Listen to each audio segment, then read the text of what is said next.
Good evening and welcome to the Monomoy Regional School Committee meeting. Today is Thursday, May 1st, 2025. This meeting will be broadcast to Channel 22 as well as live streamed and recorded to the MRSC YouTube channel. I'd like to call the meeting to order at 6:30 p.m. The first item on our agenda is public comment. Do we have anyone here tonight for public comment? Seeing nobody, we will move on to reports and discussions. We're going to start with the first reading of the 2024-2025 Superintendent Summative Evaluation. And before we jump in there, we are testing some of the equipment tonight, so please bear with us. We will adjust as we need. All right. Okay. So before I get into the end of the year summative evaluation report, I was wondering if anybody wanted to read their own or put anything out there from their own reports. Oh, Brad. I'm not going to read my entire document, but I did just want to make this statement. And again, my first year in the committee and seeing how Monomoy Regional School Committee works, and I just want to compliment the culture that you created and continued. And that's with just the engagement of all the stakeholders, and that's the faculty, the staff, the parents, the students, and everybody involved. And it's certainly been an eye-opening year, but I just got a compliment on the culture of the entire organization and how it's run. Thank you, Brad. Mr. Clark? I'll save my summary for yours, but most of my marks were really met, exemplary, and I just thought reaching for your goals and meeting them was superb. So. Thank you. Jackie? No, I'm going to read mine. Dr. Carpenter, again, thank you for yet another display of leadership for our district.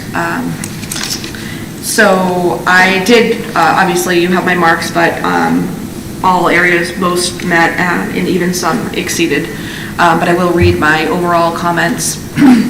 The district continues to benefit from the superintendent's close observation and evaluation of all aspects in the district. He continues to strive for excellence, aligning new curriculum positions with high academic standards, curriculum development, and analysis. His outreach, stretching across the state, has been key when evaluating the district's effectiveness in comparison to our neighboring school systems. He utilized the opportunity to chair on a NEASC accreditation visit to reflect on how he would continue his work with our mentorship program, expanding its reach and access for student career pathways. This year has been more than a challenge. It has been a marathon of obstacles. The superintendent, along with his team, prepared and presented a fiscally responsible and need-based FY26 budget. With countless last-minute requests from the town of Harwich, he worked to put the student, staff, and facilities needs first, and will continue to find ways to move the strategic plan forward despite the sacrifice of select programs, which he will continue to champion using other creative avenues. The middle school restoration project was unexpected and an additional component added to the operational and fiscal duties of the district and district partners. Dr. Carpenter's quick work and coordination of key community stakeholders, professionals, alumni, and parents compose the current building committee, strategically strategizing and planning the best plans for the work necessary at the middle school in a very small period of time. Managing air quality tests and repeat building coring has been a priority for the safety of all students and staff, with the superintendent, which the superintendent has expedited with ease. I believe Dr. Carpenter has been exemplary in all management and operational functions of the district. Dr. Carpenter continues to engage the community in various thoughtful and informative avenues. The consistency, along with content shared with families, stakeholders, and community members, is daily. His physical presence in many public meetings, attendance in forums, and presence in all buildings of the district is exemplary. He strives to be transparent with all information concerning the district and its families and community. He drives to engage, identify, and support young achievers who may be first-generation college-bound, is above and beyond expectations for a district superintendent. This is one of the many ways Dr. Carpenter continues to set our district apart from the others. Dr. Carpenter continues to engage equitable strategies for the district, whether it is participating in our DIBAC committee, engaging students in his mentorship program, or moving forward with the equity audit despite the cut in government funding. He will persevere and continue his work to support all groups regardless of circumstances. His work to identify consultants for the district's audit has enhanced his knowledge for the focus of equity in our area/district and how he can apply similar practices, engage the community, and support our students and staff. And thank you. Thank you, Jackie. Anybody else? I'd like to say something, Jess, if that's all right. A lot of what I put in there was very similar to what Jackie had just brought up, all of those examples. And when Jackie used the words above and beyond, that is such a theme for what you've done this past year for us. So thank you. I don't know if people understand just how committed you are, not just to who you are in your job, but this district, the faculty, the students, the teachers, everybody. And so we thank you so much, Scott, for everything that you've done this past year. It hasn't been an easy one, and you've made it look effortless. You've made it look like, oh, there's no stress. It's just been really amazing. So thank you. Thank you, Betty.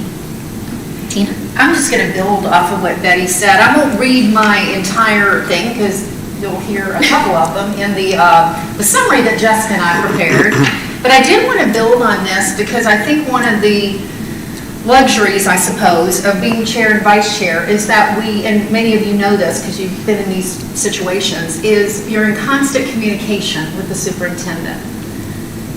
And he does go above and beyond, working evenings, working weekends. I think people would be very surprised in the public just how much he works. And I wanted to acknowledge that. You know, Betty and I being chair and vice chair this year, we've been in the loop on a lot of things, and I just so appreciate, and it's not just this year, it's every year. So I just want to point that out. And the other thing I just want to highlight, you know, I wanted to say a couple of things. I'm going to read this bit. During a difficult budget year, Superintendent Carpenter maintained his commitment to providing a high-quality public school education that meets the needs of students while being a good steward of the taxpayer dollar.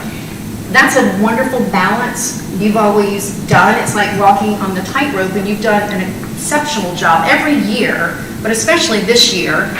And despite being challenged to defend both the preliminary and final budgets, specifically to the Harvard Select Board, Dr. Carpenter kept his composure, worked very closely with business manager Michael McMillan and the finance subcommittee to make adjustments that allowed for a reasonable compromise. So I really want to shout that out with you and thank you, because you always keep your composure, you always come back, we have good conversations.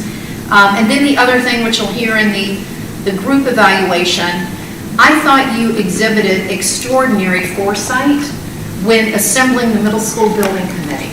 I thought you brought key players to the table. You put a lot of thought in who was sitting around that table. And we have experts that really have helped guide the decisions for the middle school renovation project. And I really want to say to you and to the public that was you. We all kind of put some names forward, but it was really you that went above and beyond and thought through who was going to sit around that table, because we needed experts, and you did a really, really great job. I'm going to continue to say you're just so knowledgeable about so many things. Laws, policies, collective bargaining agreements. I mean, you have so much knowledge, and I just want everybody in the public to just know how lucky we are to have somebody like you at the table. And you know, I'll be leaving this school committee, and it's been such a pleasure to work with you, and especially in the role of leadership, so thank you. Thank you, Tina. Great. Anybody else? I'm going to check again. Bree or Meredith, or I'll read mine. So I appreciate how thoughtful you are in choosing which professional development opportunities you take to make Monomoy better, and the fact that you seek out grants to cover the cost of these opportunities instead of passing them on to our towns. I appreciate you taking suggestions and expanding the original scope of the Breaking Barriers work, and was suggested to contact the YMCA as the program aligned with Dr. Carpenter's plans. And although an injury impacted your ability to be in the buildings as much as you would have liked, I appreciate that this has been a goal this year, and I especially enjoyed watching you make the cheesesteaks at Harwich Elementary School. The district employment goals are forward-thinking, and I appreciate Dr. Carpenter's dedication to diversity, equity, inclusion, and belonging in the community in our district. Focusing on the work of Portrait of a Graduate and exploring how other schools are creating career education programs is really exciting, and I can't wait to see Monomoy continue to shine as a result of this work. So thank you. So back to the summative report. In the goal of professional practice, the committee felt that he exceeded those goals. In the student learning goals, the committee said that they had, I'm so sorry. You're reading yours. You're reading yours. Guess what I voted? Anyway. Okay, thank you, Tina. So in professional practice goals, the committee voted that he had met those goals. Student learning, he had also met those goals, and he had also met the district improvement goals. Now for Dr. Carpenter had received a proficient rating for instructional leadership, management and operations, family and community engagement, professional culture, which gave him an overall rating of proficient. So as Tina had mentioned, some of the sentences in this will be a repeat of what has already been gone over. So here are the comments. Dr. Carpenter continues to engage the community in various thoughtful and informative avenues. He strives to be transparent with all information concerning the district and its families. The only difficult communication this year was regarding the preschool decision, which caused distress for families, but reached an equitable conclusion after listening to the families who were affected. The superintendent reinstated regular classroom learning walks with all evaluating administrators to promote consistent, high-quality instructional feedback across schools. Guided by the Monomoy observation feedback form, each walkthrough was followed by reflective discussions with a second-round visits already underway to set to conclude by the year's end. Instructional leadership has been a notable strength, with initiatives that support data-driven decision-making, curriculum enhancement, and professional development for educators. The district improvement goals are forward-thinking, focusing on the work of the Portrait of a Graduate, and maybe first-generation college-bound, is above and beyond expectations for a district superintendent. This is one of the many ways that Dr. Carpenter continues to set our district apart from others. He exemplifies leadership for our educators, greatly enhancing the student learning experience. The superintendent also exhibited extraordinary foresight when assembling the middle school building committee. He deserves huge applause for his efforts to pull together an experienced team with the necessary knowledge that helped guide the school district in making the right decisions, both fiscally and for the health of all involved, especially our students and staff. Dr. Carpenter also put in a lot of time helping educate both town communities on various renovation options, speaking directly with parents, elected officials, and residents, and in his communication with the local press. The superintendent is also extremely knowledgeable when it comes to laws, policies, and collective bargaining agreements, and serves as a valuable and trusted partner when the school committee is weighing major decisions. He's not afraid to push back against lawmakers, especially in the areas of diversity, equity, and inclusion, during a time when federal funding has been cut and critical needs aren't being met. One request is that he continues his efforts to recruit and hire educators and staff members that reflect the diversity of our student population, and to remain sensitive to the needs of families with diverse cultural and linguistic backgrounds, ensuring that school correspondence is written and provided in diversified languages of the student body we serve. Do you mind if I say one thing? I just want to go, only because a couple of you, this is your first time doing something like this. So what Jessica and I did together was take everybody's evaluations, and it's kind of a, we have to kind of weigh it out, get an average of certain categories, and then with the summary that Jessica just read, it's always our goal to take a piece of what everybody has said and kind of weave it together for a summary. So hopefully you all heard your voice in the summary in some way. And so I just wanted to let you all know that that's kind of the process, because the one that gets filed is the collective. So I just wanted to make sure everybody understood that. Yeah, thank you, Tina. I appreciate that. Great. Are there any questions? Sure. Jackie? I just have one edit, and it's just before you submit it, that the step 2 standards on the, I believe it's proficient in all 4 categories, but there is a small X on the right, on the bottom. So just make sure that that's not bolded. Thank you, Jackie. Okay, thank you. All right. We'll clean that up. Thank you very much, Jackie. Yep. All right. Anybody else? Okay, thank you. The superintendent. The superintendent, would you like to respond in any way? He loves this, it's fun. It's, public evaluations, what all of us, live and dream to one day be able to have. I just, first of all, just want to acknowledge that, what I do is very much a team, process, and it's, we've got, 4 great principals in our 4 school buildings. We've got good administrative teams, and the central office staff that I have, between Dr. Millen and Michael McMillan and Melissa, I can't thank enough. And then I think we're also, as a district, very blessed to have Joy Jordan, to really support a lot of the conversations and information that we're putting out to to families in the community. So I cannot thank them enough. I think they really help this district shine, and in doing so, I think a lot of your compliments, I think, towards me, I hope they're hearing as compliments that really are should be aimed at them too. Thank you very much. So we will bring this back to the next meeting on the 8th for a second reading. Moving forward, we're going to look at the MRMS building project and town meeting. So I am just happy to say that we have been moving along in the process. So we have actually have the architects in a little bit of a holding pattern, waiting for the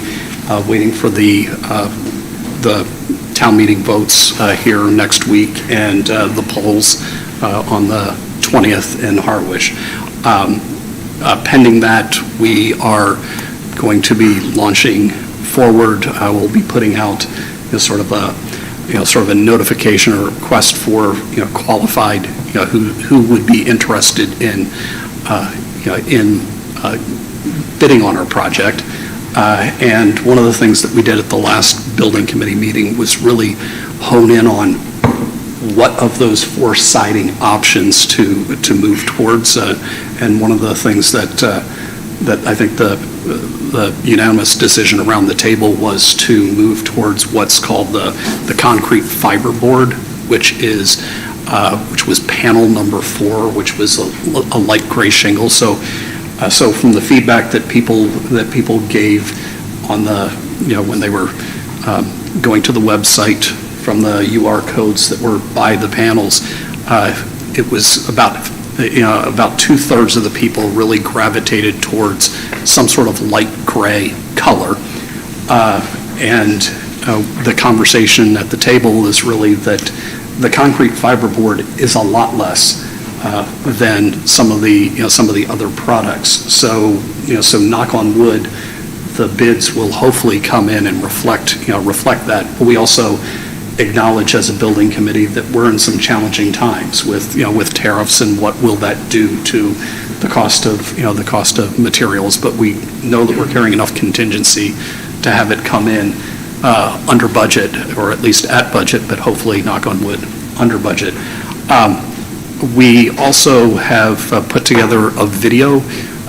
I think I'll just have Joy sort of share a video, which is our building committee sort of sharing why this is an important project, and we're sort of putting this virally out there for our families and for the community. And I will actually be sending a link to this video to each of you, encouraging you that this is we have the big push here to go and sort of educate people on why this is such an important project here over the next couple days.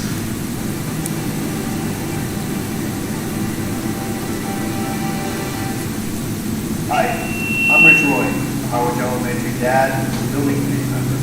I have a daughter who will move up to our middle school next year, and I want to ensure that the building is safe for her, friends, and her teachers. Listen to what the experts on the Monomoy Regional School Building Committee have to say about this important project. My name is Lisa Norcross. I'm a Harvard Elementary mom, construction supervisor for Eastern Company, and a building committee member. My kids will be entering middle school before I know it. The cedar sidewall shingles, pine trim, and 35-year-old roof on our middle school need replacement in order to keep rainwater from seeping into the building, which will cause more costly damage to repair and will impact air quality for our children and their teachers. Hi, I'm Rob Stello. I taught at the Chatham Middle School for around 20 years, and I founded Stello Construction. I presently am serving on the building committee. The building was a big part of my life and the lives of many in our community, and I know it can be a great school for many years to come, and presently is in dire need of renovation. To do the project right, we need to remove the windows, blast each opening, and install more energy efficient new windows and low-maintenance, long-lasting synthetic siding. The plan is to renovate the middle school in 2 phases. First, replacing any compromised plywood sheathing, installing new weatherproof building wrap and triple pane windows, and replacing the siding and trim on the school's exterior together. These improvements will address the most immediate need of keeping rainwater out of the building before it impacts the insulation, drywall, and indoor air quality.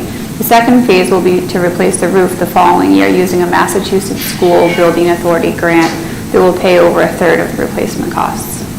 I'm Eric Whiteley. I went to school in this building, and I was actually one of Bob Stello's students.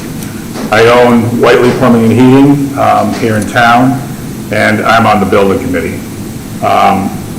As part of the building committee, we've engaged engineers to identify potential wet areas within the walls using infrared scans throughout the middle school. The engineers have also cored through the drywall to visually inspect interior wall conditions. And they have looked beneath the shingles at 15-foot intervals around the entire perimeter of the school. We know we need to replace the plywood sheathing on a good portion of the building. But if we act now, we can keep it from becoming a bigger problem to fix. Hello, I'm Craig DeBree, a proud parent of 4 Monomoy students and graduates who've gone through our middle school. I'm also a senior construction estimator with Delbrook.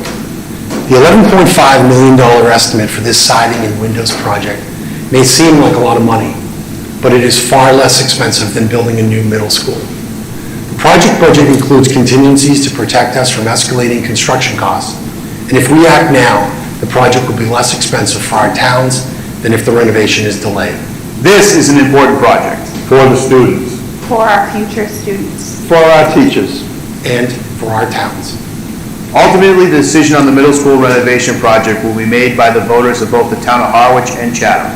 Harwich Town meeting will be on Monday, May 5th, and the Harwich Town elections will take place on Tuesday, May 20th. Chatham will have their town meeting on Saturday, May 10th. You can get more information about the project at www.monomoy.edu/MRMSRENO or Monomoy Regional Middle School Reno, or scan the QR code on the screen. And I'd really like to thank the members of the building committee for really putting themselves out there as part of the, as part of the video, and they too will be sharing links to that video out with their friends and contacts, and just trying to, again, build an awareness of the project as we head into town meeting and the elections. Great video. Very, very good video. Thank you for doing that. I did want to clarify, maybe you can speak to this a little bit more. So Chatham has their town meeting on the 10th, so they're going to have a conversation and take a vote. Harwich, however, will have their town meeting, and it's on the ballot. So there's a two vote thing going on in Harwich. Do you mind speaking? Because I'm not sure everybody in the public understands Harwich has 2 pieces of this. Right. and it has to pass Yeah. both at town meeting and pass at the ballot to garner support from the town of Harwich. So, so we'll hopefully see it pass on the next Monday at Harwich Town Meeting, and then on the 20th at the polls in Harwich. And the same Saturday in Chatham, it's Saturday, May 10th for town meeting in Chatham. And just to follow up, so in my understanding, so May 20th is the election in Harwich, so we're not going to have a firm thing until after those votes are taken. And my understanding is, assuming, just hypothetically, it passes at town meeting in Harwich, but it's really the ballot that can or cannot override it. Is that correct? Correct. So Okay. Okay. So it's really important for Harwich to show up at the voting booth, because that's really what will be the ultimate decider on the Harwich side. So I just want to make sure that was very, very clear to everybody in the public. Thank you. Thank you very much. And then just, one quick last thing. Michael and I were working on a grant, so there was a very tight timeline for $52 million that Massachusetts had made available for a Green Schools grant. And literally, it came out the end of last month, and it was due yesterday. So we submitted a grant for $2.1 million, which would cover the full cost of the windows in that project. So knock on wood, if we get that grant, that again will mean less money that we actually then have to borrow. So we can hopefully see the cost of that project get knocked down even further, but we won't know that for about another month and a half. But again, I appreciate all the support that I got from both Michael on that and Joy for doing her copy editing as well, to go and get that grant off. One of the interesting twists to the grant is that your school building has to have in the last 3 years meet the threshold of having 40% of the children that attend that school in the poverty, the impoverished level for the state. And in 2 of the last 3 years, our middle school has met that. And I think I think a lot of times people don't realize, how many of our families are struggling in our 2 towns. And it's again, much more at the elementary level. And as the children get a little older, I think the families get a little more financially stable. But we see at the elementary level, those numbers are close to 50%. At the middle school, they're hovering right now at 40%. And it's a reality for our community. Okay, thank you. We'll move on to the first reading of policy ADF, wellness policies on physical activity and nutrition.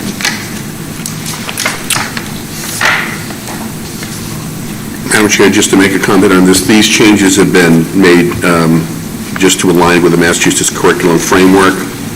And just point out one of the particular additions here is about for the Wellness Committee to review the results of a survey that would be conducted every year amongst the students in order to be able to get feedback to make ongoing changes going forward. Does anyone have any questions on this at the moment? I just have a question for some of the items that are in red.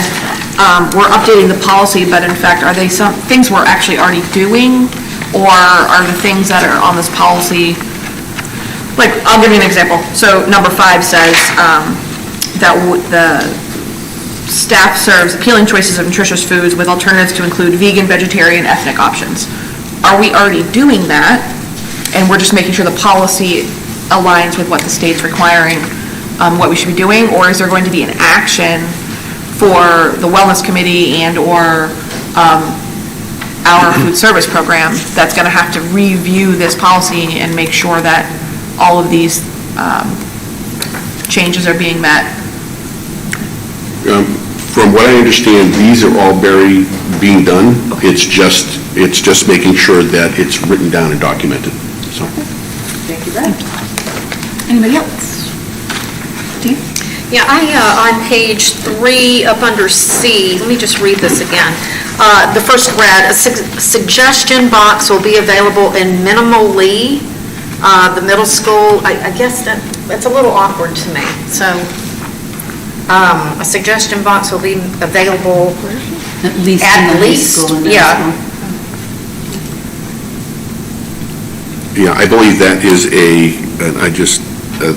that is some kind of typo, because that was originally when we did that, so anyways. At a minimum, well, yeah, it's at a minimum. Yeah, I think at a minimum in the middle of high But I thought school. it meant like minimally it would at least be in the middle school and high school, potentially in elementary.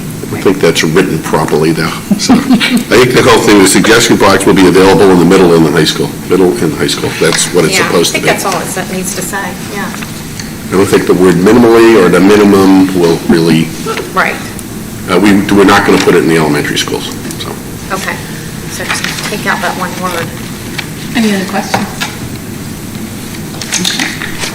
We will bring this back on the 8th for a second read. Input. Next on our list is superintendent evaluation. I don't know if we have any other items to address there? No. All right. Just thanks to everybody, because I know that was over the April break, so I do appreciate everybody sticking to the timeline, so thank you very much. Excellent. And then we'll move on to the declaration of surplus.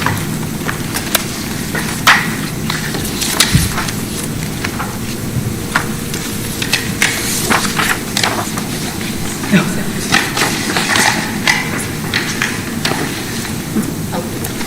going to speak to that? Well, do we have a submission for surplus of a sort of cameras from the high school program? These are no longer of use in the program. Some of them are past their best, some of them don't work. But if declared surplus by the school committee tonight, we'll try and sell as many as we can to generate funds for the district.